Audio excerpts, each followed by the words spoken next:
You've probably heard it said that work-life balance is a myth, right? But what if we take a moment and rethink that idea together? When we talk about balancing your diet, we're not talking about eating equal amounts of everything. So balance in this case means finding the right measure of each thing to create a healthy environment for your body. So why do we suddenly think that balance means a 50-50 split, completely even and equal when it comes to work and life? And why in the world do some of us get stuck on that concept, so stuck that it allows unnecessary stress into our lives? So here's how I like to look at it.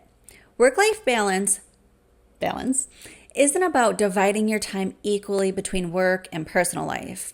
Instead, it's about giving each aspect of your work and life the time and effort that it needs at any given stage. So think priorities. So what would happen if you stopped thinking about it as trying to split your time evenly and instead focused on what truly needs your attention right now? So think about it. When we say work-life balance, we're not talking about two things. We're really talking about managing all the things that go into our work, like marketing and content creation and the actual job that we do, alongside everything that goes into your personal life as well, which of course is also broken down into so many things, like spending time with your family and grocery shopping, housework, getting the kids to and from school activities, whatever, all of the things, right? So I go back to, why do we assume there needs to be a 50-50 split? What if instead we focused on what balance looks like for each of us individually, just personally at this moment in our lives? Maybe right now you're launching a new business or a project and work demands more of your attention. Or perhaps your partner is deployed and family responsibilities, taking care of everything that goes into the house is at the forefront of your responsibilities and priorities right now. So it's about understanding and honoring that those priorities right here, right now, and without feeling any kind of guilt or inadequacy in any way. Hit the like button if you've ever felt pressured to maintain a perfect balance. Now, what if we shifted our focus to being flexible and adaptable instead? What does that do? So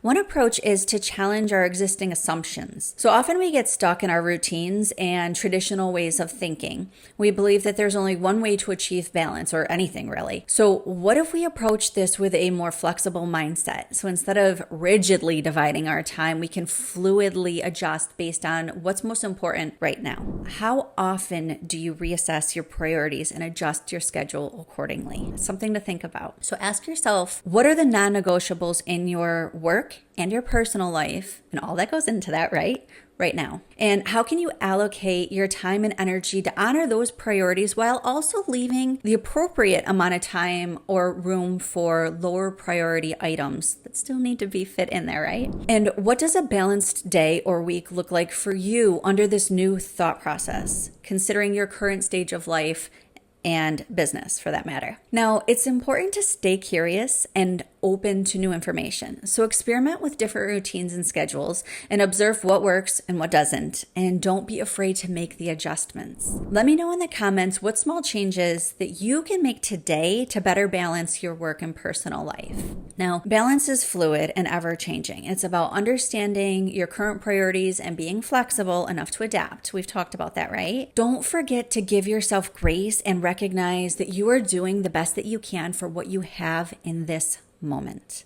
When you know better, you'll do better. In this moment, you are doing your best. That is definitely worth recognizing. So think of setbacks not like failures, as we all tend to do, but feedback. It's a particular approach to balance that didn't work for you this time around. So use it to refine your strategy and find what truly works for you and your family right now. Now, let's shift our mindset from trying to achieve a perfect balance to creating a harmonious life where both work and personal life can thrive, even if not equally. Typically not equally, right? That's kind of the purpose of this. It doesn't have to be equal. So what does work-life balance look for you right now? Share your thoughts in the comments below. How do you navigate the shifting demands of work and personal life? Let's empower each other to find harmony in our journeys there in the comments. Let's uplift each other. Now, if you want to hear more about work-life balance, check out this playlist here.